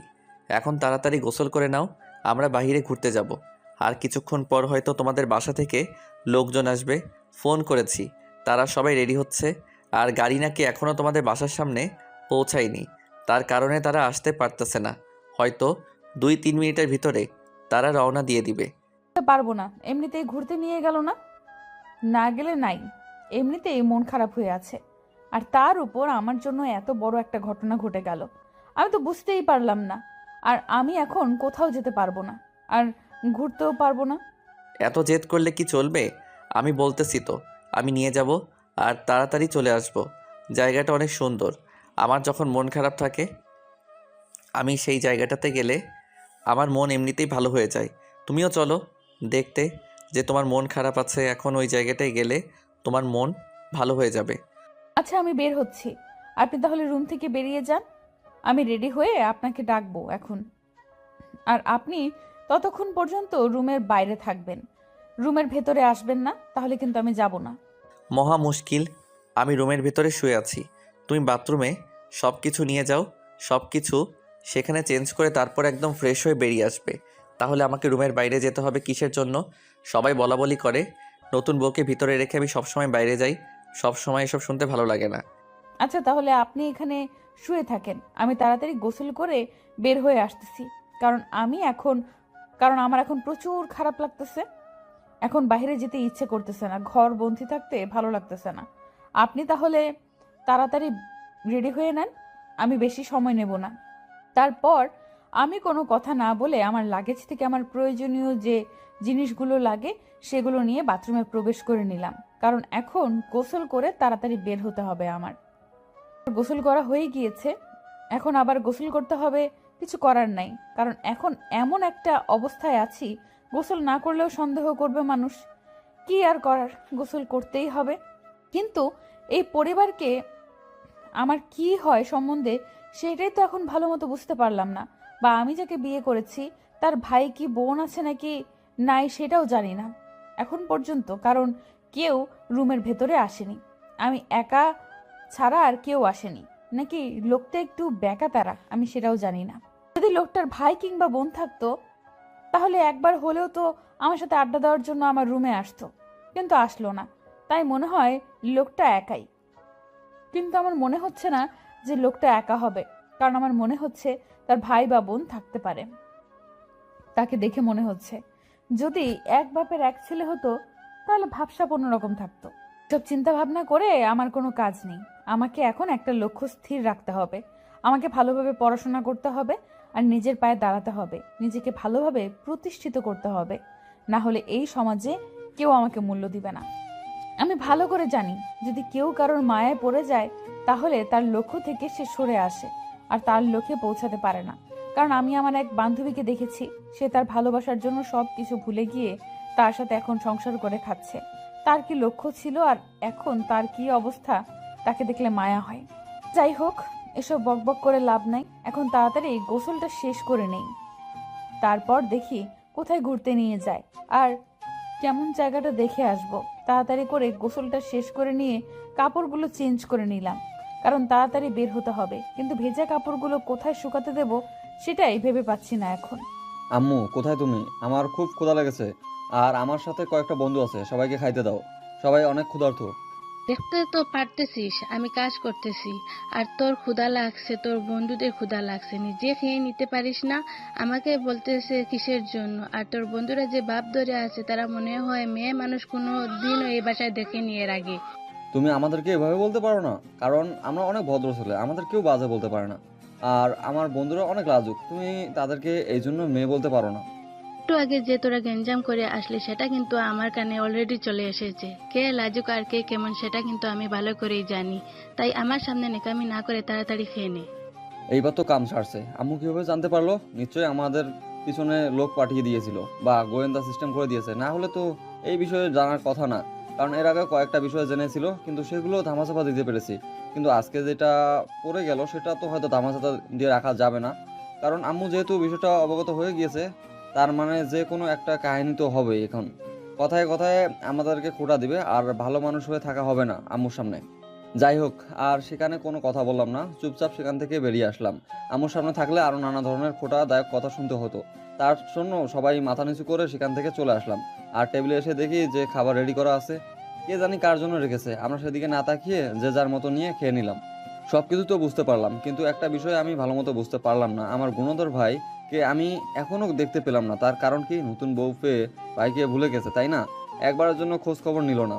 একবার ফোন করে অন্তত বলতে পারতো যে কাজ কত দূর, অতিথি আপ্যায়নের সিস্টেম কেমন, কিভাবে করতেছিস না করতেছিস, একটা বিষয় জানার জন্য ফোন করলো না। আমাকে ভুলে গিয়েছে, তাই না? আমার সামনে একবার পড়ো, তারপর দেখিয়ে দেবো মজা কাকে বলে। আমরা সবাই খাওয়া দাওয়া শেষ করে আবার কাজে লেগে পড়লাম, কারণ আজকের দিনটা একটু কাজ করতে হবে আর নিজেদেরকে একটু মানিয়ে নিতে হবে কাজের সাথে, না হলে তো হবে না। তার জন্য সবাই কাজ করতে লাগলাম মিলেমিশে। আর কাজের ফাঁকে ফাঁকে তো দুষ্টমি করতেছি সবাই, তার জন্য কাজটা অতটাও ভারী মনে হচ্ছে না, নরমভাবে নিয়ে নিলাম। আমি বাথরুম থেকে বের হয়ে এসে দেখি লোকটা একদম পরিপাটিভাবে সেজে গুজে রেডি হয়ে আছে, হয়তো আমার জন্য অপেক্ষা করতেছে। কিন্তু আমি দেরি করে ফেললাম হয়তো। আমি বাথরুম থেকে একদম রেডি হয়ে বের হয়েছি, তার জন্য একটু দেরি হলো। আর মেয়ে মানুষ তো একটু দেরি হবেই, এটাই স্বাভাবিক। তারপর আমি আর লোকটার সাথে কোনো কথা বললাম না। লোকটা আমাকে দেখে গাড়ির চাবিটা হাতে নিয়ে আমাকে শুধু বলল চলে আসো। কথাটা বলে উনি বেরিয়ে পড়লো। আমি কোনো কথা না বলে ওনার পেছনে পেছনে যেতে লাগলাম। তারপর সবার চোখ ফাঁকি দিয়ে বাসা থেকে বেরিয়ে পড়লাম। কিন্তু বাসা থেকে বের হওয়ার পর লোকটা দেখলাম যে দাঁড়িয়ে গেল। সেটা বুঝলাম না। সামনে কয়েকটা ছেলে কাজ করতেছে বাসার, মনে হচ্ছে যে কাজের ছেলে বাসা সাজানোর দায়িত্ব নিয়েছে। কিন্তু লোকটা তাদের সামনে যেতেই নারাজ, কেমন জানি সামনে যেতে যাচ্ছে না। আমি বিষয়টা লক্ষ্য করলাম, কিন্তু কিছু বলতেছি না। ওনার কি হয়ে গেল যে সামনে যেতে চাচ্ছে না? কিসের জন্য? কি হলো, আপনি এইভাবে এখানে দাঁড়িয়ে গেলেন কিসের জন্য? সামনে চলুন। আর এইভাবে এখানে দাঁড়িয়ে থাকলে তো হবে না, রোদ দেখতে পারতেছেন না? না মানে কিছু না, চলো। আমি তো যাচ্ছি, তোমার জন্য দাঁড়িয়ে গেলাম, তুমি সাথে আসো তাহলে ভালো হবে, তাই দাঁড়িয়ে পড়লাম। আমি বিষয়টা লক্ষ্য করলাম, লোকটা কেমন জানি করতেছে। সামনে থাকা ছেলেগুলোকে দেখে আমি বিষয়টা বুঝতে পারলাম না। মনে হচ্ছে কোনো রহস্য আছে, না হলে তো এমন করার কোনো কথা নয়। আচ্ছা, আমি ভিতর থেকে একটু যাব আর আসবো, তুমি একটু গেটের বাইরে গিয়ে দাঁড়াও। আমি যাব, বাড়ি আসবো, তুমি একটু বাইরে গিয়ে দাঁড়িয়ে থাকো, আমি আসতেছি। আপনার ভেতরে গিয়ে কোনো কাজ নেই, এখন বের হয়ে এসেছি যেহেতু আর ভেতরে যাব না। আপনাকে এখন যেতে হবে। আর সামনে থাকা ছেলেটাকে দেখে আপনি এরকম করতেছেন কিসের জন্য? সমস্যা কি? তারা গুন্ডা নাকি? গুন্ডা হলে তো এত ভয় পাইতাম না, কিন্তু সামনে ডান সাইডে যে কালো রঙের টি শার্ট পরা ছেলেটা আছে, গুন্ডার থেকে ভয়ঙ্কর, তাই তার সামনে যেতে ভয় লাগে। চলেন তো, আমি দেখে নেব কে কি বলে। আপনি শুধু চুপচাপ আমার সাথে আসতে থাকেন। আর এত কথা বলেন কিসের জন্য? চলেন তাড়াতাড়ি, দেরি হয়ে যাচ্ছে। লোকটা আমার সাথে আর কোনো কথা না বলে সামনের দিকে এগিয়ে যেতে লাগলেন। কিন্তু তাকে দেখে মনে হচ্ছে না তিনি ঠিক আছে। তাকে দেখে মনে হচ্ছে তিনি ঘাবড়ে যাচ্ছে। বিষয়টা আমি বুঝলাম না। ছেলেটাকে হতে পারে যাকে দেখে লোকটা ঘাবড়ে যাচ্ছে। তারপর আর কোনো কথা না বলে আমরা বেরিয়ে আসলাম। আর বেরিয়ে আসার পর দেখলাম যে লোকটা একদম চুপ হয়ে আছে, কোনো কথাবার্তা বলতেছে না। হয়তো তিনি আশা করেছিলেন যে গেটে থাকা ছেলেটা তাকে কিছু বলবে, কিন্তু ছেলেটা তাকে কোনো কিছু বলেনি। আচ্ছা, আপনাকে এরকম উদাসীন দেখাচ্ছে কিসের জন্য? সমস্যা কি আপনার? বুঝতেছি না তো। আপনি এরকম হয়ে আছেন কিসের জন্য? কই, আমি তো ঠিক আছি, আমাকে দেখে তোমার উদাসীন মনে হচ্ছে? কই, আমার তো কোনো উদাসীনতা কাজ করতেছে না। তাহলে তুই কিভাবে বলতে পারো? আমার কাছ থেকে এত কথা লুকিয়ে রেখে লাভ কি বলেন তো? আপনি এত ফাঁকিবাজ একটা মানুষ আমি নিজেও জানি না। আসলে ছেলেটা কে? ছেলেটার কেউ না, সে আমার আপন ছোট ভাই। আর বিয়ে হওয়ার পর থেকে আমি তার সাথে একবারও কথা বলিনি, হয়তো মন খারাপ করে আছে। আমি বেরিয়ে আসলাম, সাথে একটা কথা বললো না সে। আমার মন খারাপ হয়ে যাচ্ছে, কারণ আমি তাকে বিয়ের পর থেকে এখনো পর্যন্ত একটু সময় দিতে পারিনি। তাতে কি হয়েছে? তার জন্য এত মন খারাপ করলে চলবে? আর মন খারাপ করতেছেন কিসের জন্য বুঝতে পারতেছি না। পরে বলবেন যে একটু ব্যস্ত ছিলাম, তাহলে তো হয়ে যাচ্ছে, তাই না? এত ভয় পাওয়ার কি আছে তাতে? তাই তো নিজের, তাই না? তুমি যতটা সহজ মনে করতেছো ততটা সহজ না বিষয়টা আমার কাছে। কারণ আমার ছোট ভাইকে আমি ভালো করে চিনি। আমাকে যে কি বলবে সেটা তো আমি ভালো করে জানি, তাই না? আর আমি নতুন এসেছি, তোমাকে তো এখন কিছু বলবে না। আচ্ছা, আপনি বা কেমন মানুষ আপনার ছোট ভাই হয় আমার সাথে পরিচয় করিয়ে তো দিলেন না? এইটাও তো একটা আপনার দোষ, তাই না? আপনি যে আমাকে নিয়ে তার সামনে দিয়ে চলে আসলেন, একবারের জন্য তাকে ডাকলেন না, আর আমার সাথে পরিচয় করিয়ে দিলেন না কেন আপনি বলুন তো আমাকে। আসলে আমি ভয় পাচ্ছিলাম কখন কি বলে বসে সে নিজেও জানে না, বা আমিও বুঝতে পারি না। সবার সামনে মান সম্মানটা নষ্ট করে দিবে। আর আমি ভালো করে জানি সে ফ্রি মাইন্ডে বলবে, কিন্তু তাও একটা ব্যাপার স্যাপার আছে না। আচ্ছা, ছোট ভাইকে এতই যদি ভয় পান তাহলে বিয়ে করার কি দরকার ছিল? তার সাথে সারা জীবন পার করে দিতেন। আমাকে নিয়ে আসার কি দরকার ছিল বলেন তো? তাহলে এত ঝামেলা হতো না আপনাদের মাঝে। বাদ দাও এসব কথা। ঘুরে এসে সব কিছু এখন ঝামেলা মিটমাট করে নেওয়া যাবে। সে কি বলে বলুক, তাদের সাথে বসে আড্ডা দিলে দেখবা যে আমার ভাইয়ের মন ভালো হয়ে যাবে। তখন এতটা অবহেলা থাকবে না। তুমি তার সাথে কথা বললে বুঝতে পারবে তার মনটা কতটা সহজ সরল। তাড়াতাড়ি যাব, দ্রুত ফিরে আসব। একটু পর অতিথিরা আসবে, তাই আমাদের দেরি করা উচিত হবে না। আমি আর কোনো কিছু বললাম না, চুপচাপ বসে রইলাম। লোকটা কিছুক্ষণের মধ্যে সেই জায়গাটা নিয়ে গেল, আর একটা নিরিবিলি জায়গায় নিয়ে গিয়ে গাড়িটা দাঁড় করিয়ে আমাকে নামতে বলল। আমিও নেমে গেলাম। গাড়ি থেকে রাস্তায় দাঁড়িয়ে রইলাম। লোকটা গাড়িটা ভালোভাবে রেখে দিয়ে চলে আসলো, এসে আমার হাতটা ধরে নিল। এই প্রথম কোনো পরপুরুষ আমার হাতে স্পর্শ করলো। নিজের ভেতর অন্যরকম অনুভূতি কাজ করতেছে, যদিও একটু লজ্জা লাগতেছে, তাও নিজেকে মানিয়ে নিতেছি। কারণ হলো নিজেকে মানিয়ে নিতে হবে, যেহেতু বিয়েটা হয়ে গিয়েছে। তার অধিকার আছে আমার হাত ধরার। কিন্তু আমি যদি সব রাগ, তাহলে হয়তো এর সমাধান কখনো হবে না। রাগ না দেখিয়ে বিষয়টা পরিস্থিতি বুঝে শুনে কথা বলা উচিত হবে হয়তো। পর লোকটা আমার হাত ধরে যেতে লাগলো সামনের দিকে, আর আমি লোকটার সাথে সাথে যেতে লাগলাম। কারণ লোকটা আমাকে নিয়ে যাচ্ছে, আর আমি এই জায়গাটা যেহেতু চিনি না ভালো করে, তার জন্য হয়তো উনি আমার হাত ধরে রেখেছেন। আর পরিবেশটা এত সুন্দর যে বলার বাহিরে। লোকটা যেটা বলেছে তার থেকে হয়তো দ্বিগুণ সুন্দর সামনে নিয়ে যাচ্ছে। সামনে না জানি আরো কত সুন্দর একটা পরিবেশ অপেক্ষা করছে আমার জন্য। সামনের দিকে গিয়ে তো আমি অবাক হয়ে গেলাম। কি সুন্দর ফুল বাগান, এক সাইডে কাশফুল, অন্য সাইডে পানির জলধারা, আসলে একটা পুকুরের ন্যায়। আর সাইড দিয়ে কাশফুল আর নৌকা আছে সেখানে রাখা। আর আশেপাশে এত সুন্দর একটা পরিবেশ, শুধু দেখার মতো। না দেখে এই পরিবেশের মুগ্ধতা গ্রহণ করা যায় না, কারণ দেখলেই এই পরিবেশটা মুগ্ধতায় গ্রহণ করা যাবে। আসলে বর্ণনা করার মতো এত সুন্দর একটা পরিবেশ যদি আমি কবি হইতাম, নিশ্চিত এই পরিবেশটাকে নিয়ে একটা কবিতা লিখে ফেলতাম। কিন্তু দুর্ভাগ্যবশত আমি কোনো কবি বা লেখক না, যার কারণে আমি এই জায়গাটা বর্ণনা ভালোভাবে দিতে পারলাম না। যদি এখানে একটা প্রিয় মানুষ পাশে থাকতো, হয়তো তার কাঁধে মাথা রেখে এখানে সন্ধ্যা পর্যন্ত অপেক্ষা করতাম। কখন রাত হয় আর তখন পরিবেশটা কেমন হয় দেখে যাইতাম। কিন্তু আপনারা ভাবতে পারেন যে আমার স্বামীর সাথে এসেছি, তারপরও আমি আমার প্রিয় মানুষের কথা কেন বলেছি? বিয়ে হয়ে গেলে যে একটা মানুষ আর একটা মানুষের প্রিয় হয়ে ওঠে, এটা একদম ভুল ধারণা। প্রিয় মানুষ আলাদা জিনিস, আর বিয়ে করে স্বামীর সাথে সংসার করা আলাদা। স্বামী যখন প্রিয় মানুষ হয়ে উঠতে পারে তখনই সংসার জীবনটা সুখের হয়। স্বামী সব সময় কিংবা প্রিয় মানুষ হয়ে উঠে না, উঠতে পারেও না। আর বউ কখনো একটা স্বামীর প্রিয় মানুষ হয়ে উঠতে পারে না যতক্ষণ না মিসআন্ডারস্ট্যান্ডিং তাদের মাঝে ঠিক হয়। একজন আরেকজনের প্রিয় মানুষ হয়ে উঠতে পারে না যতক্ষণ না সেটা ঠিক করতে পারে, ততক্ষণ সেই সংসার কখনো সুখী হতে পারে না। লোকটা দেখলাম যে মুখ গোমরা করে কবে সামনের দিকে তাকিয়ে আছে। হয়তো উনি আশা করেছিলেন আমি ওনাকে ধন্যবাদ দিব বা একটু এক্সাইটেড হয়ে ওনাকে কিছু বলবো, কিন্তু আমি তো কিছুই বলছি না। আমি আসলে মুগ্ধ হয়ে গিয়েছি জায়গাটা দেখে, যার কারণে ওনাকে কি বলবো না বলবো আমার মাথায় আসতেছে না। আমি শুধু চারদিকে দেখেই যাচ্ছি। এমনিতেই অনেক অনেক এক্সাইটমেন্ট কাজ করতেছে নিজের মাঝে। এখন যদি লোকটাকে কিছু না বলি তাহলে হয়তো দেখা যাবে যে বিষয়টা খারাপ হয়ে যাচ্ছে। আসলে আমার দিক থেকে আমি দুঃখিত। আপনি এত সুন্দর একটা জায়গায় আমাকে নিয়ে এসেছেন, আমি আপনাকে এখন পর্যন্ত ধন্যবাদ দিতে পারলাম না। আসলে আমি কি বলবো না বলবো ভেবে পাচ্ছি না। এত সুন্দর একটা জায়গা, আমি শুধু মুগ্ধ হয়ে তার দিকে তাকিয়েছিলাম। আপনার কথা আমার মনে ছিল না, সত্যি। আসলে আপনাকে এখানে নিয়ে আসার একটা উদ্দেশ্য আছে। আপনাকে কিছু কথা বলতে চাই আমি। একান্তে বাসায় সেটা বলা সম্ভব হচ্ছিল না, কারণ আমার মনে হচ্ছিল যে এই জায়গাটাতে আপনাকে নিয়ে আসা উচিত, আর এই কথাগুলো এখানে বলা উচিত। তাহলে হয়তো আপনার বুঝতে সুবিধা হবে, না হলে হয়তো আপনি অন্য কিছু ভাববেন। তার জন্য আপনাকে একটা নিরিবিলি জায়গাতে নিয়ে আসলাম, যাতে করে আমি আমার মনের কথাগুলো আপনার সাথে সম্পূর্ণ নির্লজ্জভাবে শেয়ার করতে পারি। আর আমি মানুষটা কেমন, আমি কি করি না করি, আমরা যদি একে অপরকে চিনি না পারি, তাহলে সংসার জীবন সুখের হবে না। একে অন্যের সাথে ভালোভাবে পরিচয় হওয়াটা সবথেকে বড় জরুরি আমাদের জন্য। কারণ আমরা নতুন দম্পতি, অথচ কেউ কাউকে ভালোভাবে চিনি না, বা কেউ কারোর সাথে ভালোভাবে কথা বলতেছি না। আমাদের মাঝে একটা বন্ডিং তৈরি হওয়া উচিত, কিন্তু সেটা নাই আমাদের মাঝে। আপনি কি কি বললেন? আমার মাথায় কিছুই প্রবেশ করতেছে না।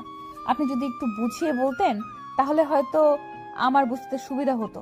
আসলে আপনি কোন বিষয়ে কথা বোঝাচ্ছেন? একটা জিনিস বুঝলাম, যে আমরা একে অপরকে এখনো ভালোভাবে চিনি না। আমাদের মাঝে একটা বিশাল বড় মিল তৈরি হওয়া উচিত, কিন্তু হচ্ছে না, কারণ আমি নিজেও জানি না। আমি আপনাকে যেহেতু চিনি না, আর তার কারণে হয়তো আমি আপনাকে মন খুলে কোনো কিছু বলতে পারতেছি না। আপনার কাছেও জড়তা কাজ করতেছে। আসলে আমি ছোটবেলা থেকে একটু বোকাশোকা টাইপের লোক ছিলাম, আর আমার ছোট ভাইটা ছিল চঞ্চল প্রকৃতির। সে আমাকে অনেকবার বলতো, ভাইয়া প্রেম কর, আমি মেয়েটাকে ভাবি বলে ডাকবো। এরকম অনেক কিছু। একটা সুন্দর মেয়ে দেখলেই নিজে গিয়ে বলতো, আমার ভাইয়াকে কেমন লাগে। মেয়েটা যদি আমার সাথে কথা বলতে চায়, আমি বলতাম যে আমার ছোট ভাইটার সমস্যা আছে, তার কারণে হয়তো এই কথা বলেছে আপনাকে, আপনি এখান থেকে যেতে পারেন। আমার লাইফে কোনো প্রেম করি নাই, সবসময় আমার ছোট ভাইটার সাথে দুষ্টুমি করে এত বড় হয়েছি। কখনো লাইফে কোনো মেয়ের প্রয়োজন হয়নি আমার। আমার পরিবার আমার জন্য যেটা করেছে সব সময় সঠিক কাজটা করেছে, যেটা সিদ্ধান্ত নিয়েছে সঠিক সিদ্ধান্ত নিয়েছে। আমার বিয়ের কথা যখন হচ্ছিল, আমি না করতে চাচ্ছিলাম না, কারণ আমার এরকম কোনো মেয়ে ছিল না যাকে আমি পছন্দ করি, তার জন্য। আর পরিবার থেকে বলেছিল মেয়েটা অনেক ভালো হবে, লক্ষ্মী হবে, সব সময় মানিয়ে চলতে পারবো দুজন একসাথে। তার জন্য আমি হ্যাঁ বলেছিলাম। আমি জানি না আপনার সমস্যা কি, আপনি বাসরাত থেকেই আমার সাথে একটু অন্যভাবে ব্যবহার করতেছেন। আমি ভেবেছি হয়তো আপনার সমস্যা হচ্ছে, আপনি অন্য কাউকে পছন্দ করতে পারেন। যদি অন্য কাউকে পছন্দ করেন, যদি এরকম কোনো কিছু হয়ে থাকে, আমাকে বন্ধু মনে করে সব কিছু বলতে পারেন, সমস্যা নেই। লোকটাকে এখন আমি কি উত্তর দেব? কারণ আমার এখন কি উত্তর দেওয়া উচিত এই মুহূর্তে আমি নিজেও ভালো করে জানি না।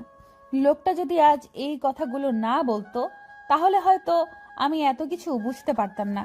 কারণ লোকটা সব সময় হাসি মুখে সব কিছু মেনে নেয়, আর আমি সব সময় তার সাথে বাজে ব্যবহারেই করতাম।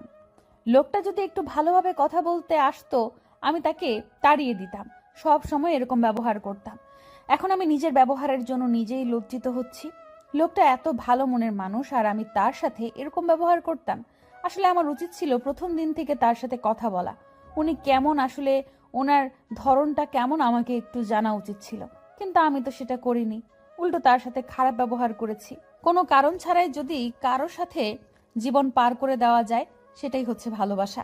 কারণ দেখে যদি আপনি কোনো কিছু করতে চান, তাহলে সেখানে ভালোবাসা থাকতে পারে না, সেখানে নিশ্চিত কোনো স্বার্থ লুকিয়ে থাকে। আর কারণ ছাড়াই যে মানুষগুলো সারা জীবন একসাথে পার করে দেয়, সেই মানুষগুলোই প্রকৃত ভালোবাসে একে অন্যকে। আর তারাই ভালোবাসার যে আবেগ অনুভূতি আছে, সেগুলো ভালোভাবে উপলব্ধি করতে পারে। আর যারা কারণ দেখিয়ে থাকে, তারা কখনো ভালোবাসাটা বুঝতে পারে না। আচ্ছা, আপনি আপনার মনের কথাগুলো আমাকে খুলে বলতে পারেন, কোনো সমস্যা নেই। আমি ভালোভাবে শ্রবণ করতেছি আর বোঝার চেষ্টা করব। আমি কাউকে ভালোবাসিনি, শুধু আমি একজনকে চেয়েছিলাম আর একজনকে পেয়েছি। আজকে আমি আমার মনের কথাগুলো তাকে সব কিছু খুলে বলতে চাই। বলতে থাকেন, আমি সবকিছু শুনবো। আমি আমার ধৈর্যকে আজকে অনেক শক্তিশালী করে তুলব। আমি চেয়েছিলাম আমার বউকে সারা জীবন ভালোবাসবো। হয়তো ভাগ্যে আপনি ছিলেন, যার কারণে আপনার সাথে আমার বিয়ে হয়ে গেল, আর সব কিছু আপনার সাথেই আমার হবে এখন থেকে। আসলে আমি কথাগুলো বুঝতে পারতেছি না আপনি কি বলতে চাচ্ছেন। আর আপনার কথাগুলো যদি ক্লিয়ার করে বলতেন, তাহলে হয়তো আমার শুনতে ভালো লাগতো। কারণ এভাবে ঘুরিয়ে পেঁচিয়ে যদি কথা বলেন, তাহলে আমি কিছুই বুঝতে পারবো না। আচ্ছা, আমি এখন যে প্রশ্নগুলো আপনাকে করব, আপনি সোজাসাপটা সেই প্রশ্নেরই উত্তরগুলো দিবেন। একটু না বলবেন না। যেটা জানেন সেটার উত্তর দিবেন, বা যেটা হয়েছে আপনার সাথে সেটার উত্তর দিবেন। যদি না হয়ে থাকে বা না জানেন তাহলে তার উত্তর এড়িয়ে যাবেন। আচ্ছা, আপনার কথাই হবে। আমিন। যেগুলো জানি বা আমার সাধ্যের মধ্যে থাকবে সব কিছুর উত্তর দিয়ে দেব, সমস্যা নাই। আপনি এত কথা বলতেছেন কিসের জন্য? শুরু করে দেন। আচ্ছা, আপনি কি ছোটবেলা থেকে এভাবেই সবসময় একা থাকতে পছন্দ করতেন, নাকি বন্ধু বান্ধবের সাথে ঘুরে বেড়াতে পছন্দ করেন? আপনি যেটা বলছেন আপনার দিক দিয়ে ঠিক আছে, কিন্তু আমি এতটাও স্বাধীন ছিলাম না যে বন্ধু বান্ধবদের সাথে ঘুরে বেড়ানোর সময় আমার ছিল। আমি সব সময় ঘরবন্দি ছিলাম। কেন? আপনার আবার এরকম নিয়ম কিসের জন্য? আমরা তো আদিম যুগে বসবাস করতেছি না যে মেয়েদের ঘরবন্দি করে রাখবে, তাই না? আর এসব প্রশ্ন না করলে ভালো হয়, কারণ এসব কথাগুলো আমার মন মানসিকতা নষ্ট করে দেয়। কেন জানি না, কিন্তু এখন আপনি অন্য টপিক নিয়ে যত প্রশ্ন আছে করেন, তাহলে বলতে পারবো এই টপিকের উত্তর আমি দিতে পারবো না। আচ্ছা, তাহলে আমি এখন তোমাকে বিরক্ত করতেছি না। আপনি কি কখনো কাউকে ভালোবেসেছিলেন? কেউ আপনাকে প্রপোজ করছিল, বা আপনি কাউকে করেছিলেন এরকম কিছু? কি বললাম? একটু আগে আমি ঘরবন্দি ছিলাম, আর এরকম কোনো সিচুয়েশন তৈরি হবে আমার জীবনে? সব সময় ঘরে থেকে বড় হয়েছি, কারণ আমার জীবনে এরকম কোনো কিছু হওয়ার সম্ভাবনা ছিল না। সব সময় আমার বাবা আমাকে গাইড করতো, আর আমি কোথাও বের হলে আমার ভাইয়া আমার সাথে বের হইতো। যেখানে যাওয়ার ইচ্ছা হয় আমার ভাই আমাকে নিয়ে যায়। তাই এসব থেকে অনেক দূরে ছিলাম। আপনার কি ইচ্ছা করে না পুরো পৃথিবীটাকে আরেকটু ভালোভাবে দেখার, একটু অন্যভাবে, একটু উপলব্ধি করার? ইচ্ছা করে। আর ইচ্ছে করে কি হবে বলেন? ইচ্ছে করলেও হবে না, কারণ এতদিন ছিলাম বাবার বাসায় বন্দি, এখন স্বামীর বাসায় বন্দি হয়ে গেলাম। ইচ্ছে ছিল যে ভালোভাবে পড়াশোনা করে প্রতিষ্ঠিত হয়ে নিজের ইচ্ছাগুলো সবগুলো পূরণ করব, কিন্তু সেটা আর হয়ে উঠল না। তার আগেই আবার ঘরবন্দি হয়ে। হ্যাঁ, বুঝতে পেরেছি। আর আপনি কি আমাকে বিশ্বাস করতে পারতেছেন না? আমি আপনার জীবনের একটা অংশ হতে পারি না, নাকি কোনটা? এই প্রশ্নের উত্তর আমি এখন দিতে পারতেছি, কারণ একটা মানুষ আরেকটা মানুষকে চিনতে হয়, জানতে হয়, এবং সময় লেগে যায়, তাই না? আর আপনি যদি আমাকে সময়টুকু দিতে পারেন তাহলে আমি ভেবে দেখতে পারবো। কথা দিতে পারতেছি না আমি বিষয়টা নিয়ে, কারণ জীবনটা আমার মা আর আমার মনের। কখন কি বলে আর কখন কি করে বসে আমি নিজেও বুঝতে পারি না। আমার মন যেটা বলে আমি সেটাই করি। আর সেই মনটা যদি আমি অর্জন করে নিতে পারি, তাহলে তো মনে হয় কোনো সমস্যা হবে না। যদি আপনার মনটাকে আমার মনের সাথে একত্রিত করতে পারি, তাহলে হয়তো আপনার কোনো সমস্যা থাকবে না। আপনার কথার পরিপ্রেক্ষিতে এটাই বোঝা যায়। কোনো সমস্যা নেই, আমি তখন রাজি হয়ে যাব। আর আপনাকে এভাবে বোঝাতে হবে না, আমি বুঝতে পেরেছি আপনার সিচুয়েশনটাকে। আর আপনাদের জীবন সুন্দর ছিল, ভাই ছিল, সবার সাথে ঘুরে বেড়ানোর মতো সুন্দর ছিল, বন্ধু বান্ধবদের সাথে আড্ডায় মেতে ওঠার মতো আপনার সময় ছিল, কিন্তু আমি এসব থেকে একদম ব্যতিক্রম। আচ্ছা, তাহলে আমরা কি বন্ধু হয়ে উঠতে পারি না? সব কথা একে অন্যের সাথে শেয়ার করলাম, সব কিছু A to Z, সবার সাথে ঘুরে বেড়ালাম, সবাই একটা পর্যায়ে চলে গেল। তখন দেখবেন যে আপনার ভালো লাগবে। এখন কি করা উচিত আমি বুঝতে পারতেছি না। এখন কি সত্যিই তাকে বন্ধু করে নেওয়া উচিত নাকি না, আমি বুঝতে পারতেছি না, কারণ আমার মাথায় কিছু আসতেছে না। আর একটা কথা বলি, আমার স্বামী হওয়া সত্ত্বেও এরকম ভাবে আমাকে বুঝিয়ে কথা বলতেছেন, তার মানে নিশ্চয়ই লোকটা ভালো হবে। যদি একটু বদমেজাজি টাইপের লোকটা হতো, তাহলে হয়তো এতক্ষণে আমার সাথে কত কি করে বসতো, কারণ তার সাথে আমার বিয়ে হয়ে গিয়েছে। আমি বুঝতে পারতেছি না কি বলা উচিত। আমি কোনো কিছু না বলে চুপচাপ বসে রইলাম। লোকটা আমার মুখের দিকে তাকিয়ে রইল আমার কোনো উত্তর শোনার জন্য, কিন্তু আমি কোনো কিছু বলতেছি না, চুপ মেরে বসে আছি ঘাসের উপর। আর চারদিকে সুন্দর একটা পরিবেশ, এত সুন্দর একটা পরিবেশ, হয়তো মানুষটার মন ভালো আছে, কিন্তু আমি যদি এখন কিছু উল্টোপাল্টা কথা বলে দেই তাহলে হয়তো তার মনটা খারাপ হয়ে যাবে। তা, আমি আপনার কথায় সম্মতি জানাই। আমরা আজ থেকে বন্ধু, একে অপরের সাথে সবকিছু শেয়ার করব, কেউ কোনো কিছু লুকিয়ে রাখবো না একজন একজনের থেকে। আমি চাইবো যে আমাদের সম্পর্কটা যতদিন না উন্নতি হবে, আর আপনি না চাওয়া পর্যন্ত আমি আপনাকে কোনোভাবে স্পর্শ করার চেষ্টা করব না। আপনি যেদিন আপনার মন থেকে আমাকে স্বামী হিসেবে গ্রহণ করবেন, সেদিন আমি আপনাকে স্পর্শ করব, তার আগে না, কথা দিলাম আপনাকে। আচ্ছা, অনেক হয়েছে, এখন বাসায় ফেরত যাওয়া উচিত। অন্যদিন এসে গল্প করব প্লাস আড্ডা দিব। এখন যেহেতু বাসায় মেহমান আসবে, তাই হয়তো আমাদের এখন যাওয়া উচিত, না হলে কখন কে কি বলে বলা মুশকিল। আমিও এই কথাটা ভাবতেছি, এখন আমাদের চলে যাওয়া উচিত। আর এখানে থাকা যাবে না। এখানে থাকলে সমস্যা হতে পারে, তাই এখন আমাদের এখান থেকে যাওয়া উচিত। না হলে কখন কে কী বলবে না বলবে ভেবে পাচ্ছি না আমিও। তাই চলেন আমরা এখন এখান থেকে চলে যাই। তারপর কোনো কথা না বলে সেখান থেকে দুজনেই চুপচাপ চলে আসতে ধরলাম। আমি ইচ্ছাকৃতভাবে লোকটার হাত ধরলাম। লোকটা আমার দিকে কিছুক্ষণ তাকিয়ে রইল, তারপর সামনের দিকে এগিয়ে যেতে লাগলো। লোকটা ভেবেছিল এটা কখনোই হবে না, কিন্তু আমি সেটাই করলাম। তার জন্য লোকটা একটু অবাক হয়েছে, কিন্তু তাতে আমার কি? আমার যেটা ইচ্ছে করতেছে আমি সেটাই করব। আর আমি এতটাও স্বাধীন ছিলাম না। আজকে হঠাৎ করে এইভাবে একটা লোকের সাথে বাইরে রয়েছি, নিজের মতো করে চলতে পারতেছি। আমি অনেক বেশি খুশি আজ। আমার ভাগ্যে কি হবে শেষ মুহূর্তে আমি বুঝতে পারতেছি না। এখনো সঠিক পদ্ধতি বেছে নিতে পারতেছি না। তার জন্য আমার মনে সংশয় কাজ করতেছে।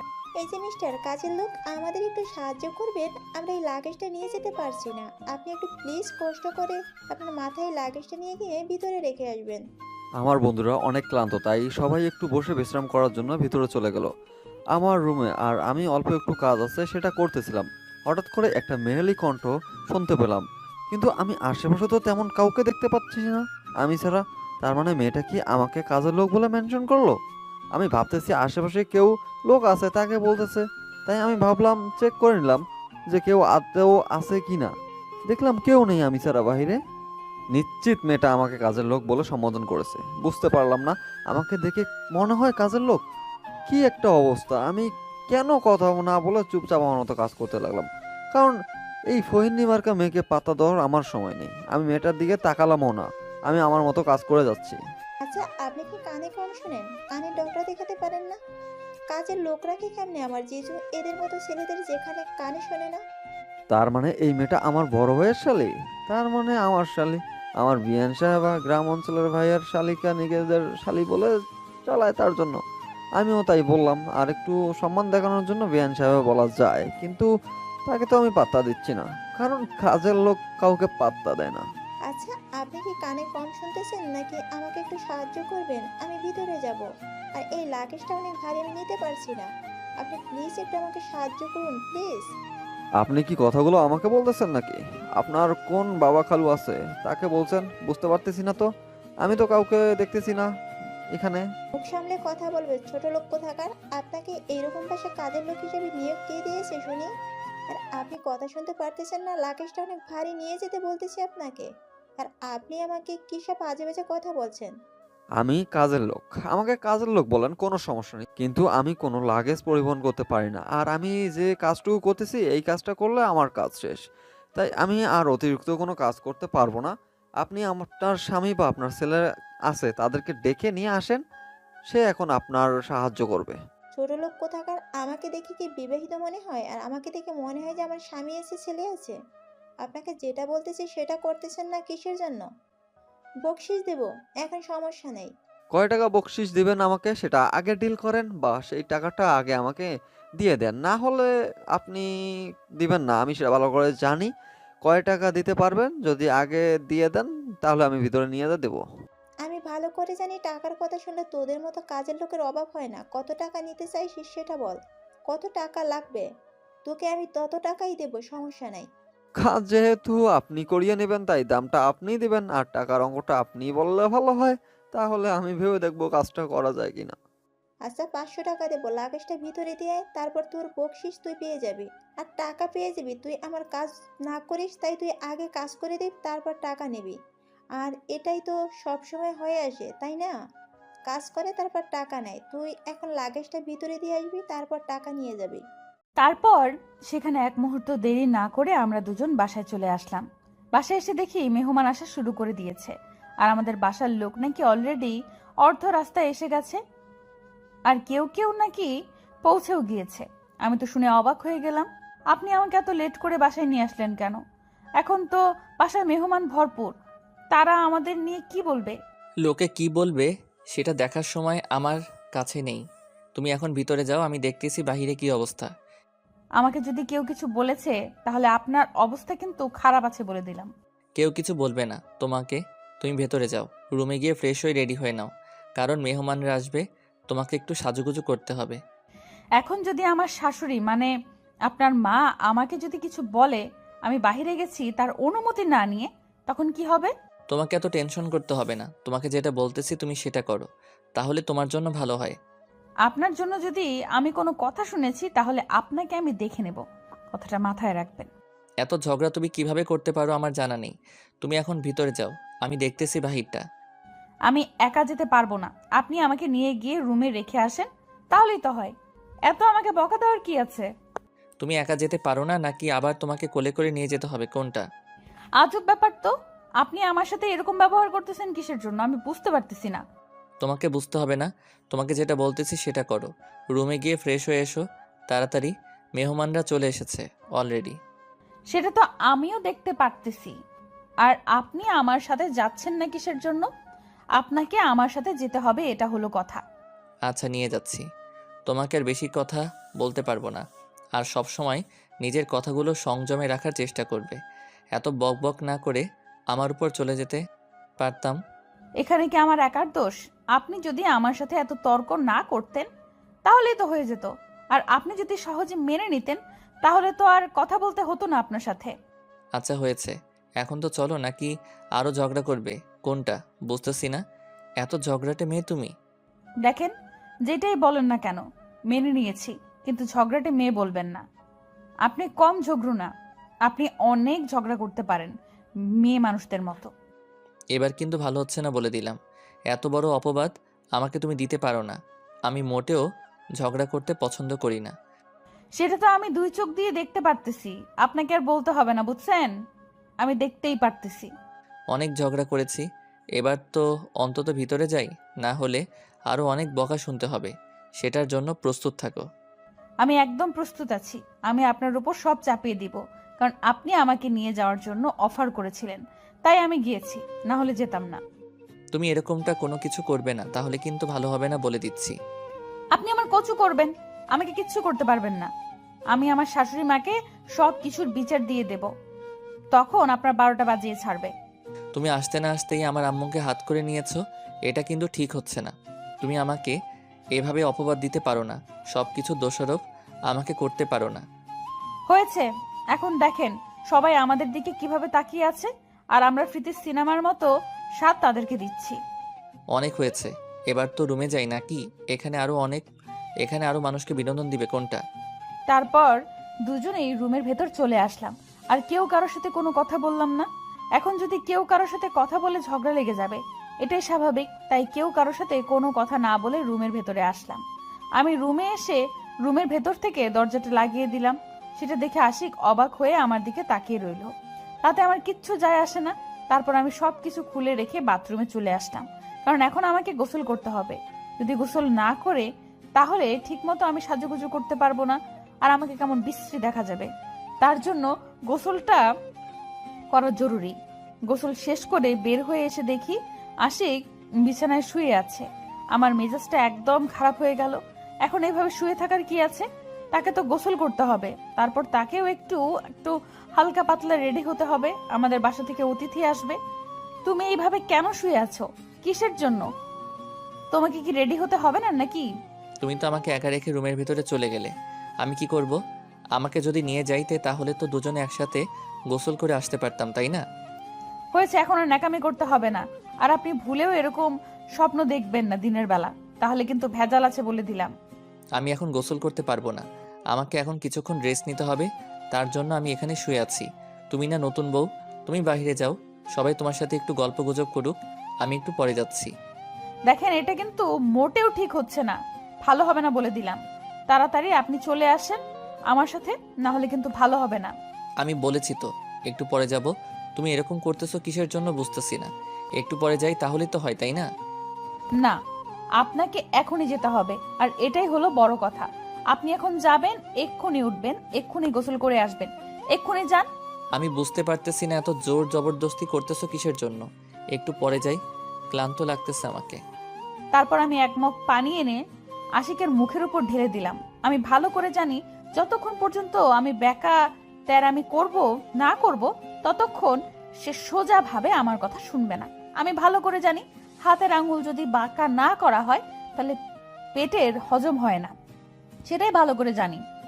আশিকের সাথে এতক্ষণ থেকে বা এই 2 দিন থেকে যেটা বুঝলাম, যে লোকটা অনেক ভালো মনের মানুষ, যদি একটু ন্যাকামি করবে, কিন্তু একটু ন্যাকামি করবে নতুন মানুষের সাথে, এটাই স্বাভাবিক। আমার এরকম কাণ্ড দেখে অবাক হয়ে আমার দিকে কিছুক্ষণ চেয়ে থেকে বাথরুমে চলে গেল। কিচ্ছু বললো না অবশ্য। আমি এটার জন্য মোটেও প্রস্তুত ছিলাম না। আমি ভাবছিলাম অনেক কিছু শুনিয়ে দেবে, অনেক রাগারাগি করবে আমার সাথে, কিন্তু কিছু না বলে শুধু মুচকি হাসি দিয়ে বাথরুমে চলে গেল। আমি তো অবাক হয়ে তার দিকে কিছুক্ষণ তাকিয়ে রইলাম। তারপর আমি আয়নার সামনে চলে আসলাম নিজেকে রেডি করার জন্য। কি হলো, এখন আমাকে টাকা না দিয়ে চলে যাচ্ছেন? ব্যাপার কি? এটা কিন্তু কথা রাখা হচ্ছে না। আপনার লাগেজটা নিয়ে এসে দিয়েছি, আপনি আমাকে এখন টাকা দিবেন। আপনাকে তো এই মাসে টাকা দিয়ে কাজ করিয়ে নেওয়া হচ্ছে, তাই না? তাহলে আমি আর আপনাকে এক্সট্রাভাবে কেন টাকা দিতে যাব? আপনার মজুরি থেকে নিয়ে নিন, তাহলেই তো হচ্ছে, তাই না? এটা কিন্তু আমার সাথে চিটিং করা হচ্ছে। আপনি কিন্তু মোটেও কাজটা ঠিক করলেন না, বুঝছেন? আপনাকে এর জন্য পস্তাতে হবে, কথাটা মাথায় রাখবেন। হয়েছে, আমার আর খেতে কাজ নাই, আপনার কথা মাথায় রাখতে যাব। আপনি কে বলুন তো? আপনি এখান থেকে যাচ্ছেন না কিসের জন্য? নাকি আমি আমার জিজুকে ডেকে আপনাকে কিছু কথা শুনিয়ে দেব? কোনটা? টাকা দিবি কি না বল তোর জিজুকে। হ্যাঁ, তোর জিজুকে ডাক, আমি দেখতেছি তোর জিজুকে। টাকা দিতে চেয়েছিস, তুই টাকা দিবি এখন আমাকে। আজব তো, আপনি এরকম ব্যবহার করতেছেন কেন? আমি বুঝতেছি না তো আপনার স্পর্ধা হয় কিভাবে আমার সাথে এভাবে তর্ক করার? বলতেছি না টাকা দে, তা না হলে তোকে যে আমি কি করব ভেবে পাচ্ছি না। আর তুই এখন টাকা দিবি কিনা সেটা বল, এত ন্যাকামি কথা শুনতে পারবো না। আর তোর জিজুকে দেখতেছি, তুই তোর জিজুকে ডাক। আমার চিল্লাচিল্লি শুনে সবাই এসে এক সাইডে দাঁড়িয়ে পড়লো, আর আমার ফ্রেন্ডগুলো এক সাইডে এসে দাঁড়িয়ে পড়লো। আমি ভাবছিলাম যে কেউ হয়তো আশেপাশে নেই, কিন্তু এটা কি হলো, সবাই তো এখন ঝগড়াঝাটিটা শুনে নিয়েছে। এখন তো একটু হলেও গ্যামজাম বা ঝগড়াঝাটি আরও বেশি করে করতে হবে, গ্যামজামটা জমে উঠবে না। তাই আমি ইচ্ছাকৃতভাবে আরও জোরে জোরে কথা বলতে লাগলাম। আমি লক্ষ্য করে দেখলাম আমার বন্ধুরা ভালোই মজা নিচ্ছে আমাকে নিয়ে, কিন্তু কি আর করার, এখন আমাকে দেখাতে যেমনটা লাগতেছে পুরো একটা কাজের ছেলের মতো। তাই আমিও কিছু বলতেছি না, কাজের ছেলের মতোই ব্যবহার করতেছি মেয়েটার সাথে। কেউ কোনো কথা বলতেছে না, সবাই চুপচাপ আছে। আর মেয়েটা অবাক হয়ে আমার দিকে তাকিয়ে আছে, কি বলবে না বলবে। হয়তো এই মেয়েটা এই পরিস্থিতির জন্য মোটেও প্রস্তুত ছিল না। কি হলো, কথা কানা যাচ্ছে না আপনার? জিজুকে ডাক দেন, তা না হলে আমার টাকা দিয়ে দেন, আমি চলে যাচ্ছি, ঝামেলা শেষ। আচ্ছা, আপনি আপনার টাকাগুলো নিয়ে যান, তাও প্লিজ এরকম সিনকেট করবেন না। আর আপনি সামান্য কয়েকটা টাকার জন্য এইভাবে সিনকেট করতে পারেন, আমি কল্পনাও করতে পারিনি। একটা কাজের লোক হয়ে। হঠাৎ করে আমার বড় ভাইয়ের কণ্ঠটা ভেসে আসলো। আমি বুঝতে পারলাম না এখানে আবার ভিলেন হয়ে আমার বড় ভাইকে আসতে হবে কিসের জন্য।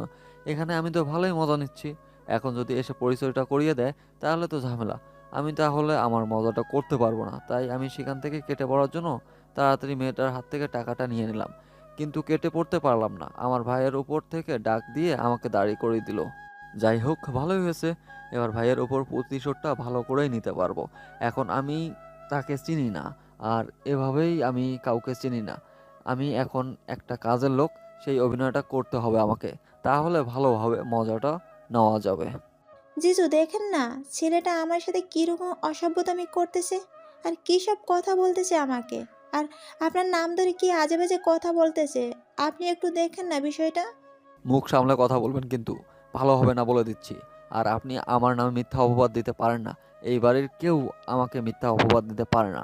তার এত বড় স্পর্ধা হয়নি এখন পর্যন্ত। দেখছেন জিজু, আপনার সামনে কত বড় কথা বলছে, আর ছেলেটা ওই দিকে তাকিয়েছে কিসের জন্য? এই দিকে তাকাচ্ছে না কিসের জন্য? আমার জিজুকে দেখে কি ভয় পাচ্ছেন নাকি? আপনার জিজুকে বাঘ না ভাল্লুক, তাকে দেখে আমি ভয় পাবো? তাকে ভয় পাওয়ার কিচ্ছু নেই, আমার কাজ আছে, আমি চলে যাচ্ছি, পরে আপনাদের সাথে কথা বলে নেব। এখন আর আপনি একটা ভালোভাবে চলাফেরা করবেন, তা না হলে কিন্তু আপনার কপালে দুঃখ আছে।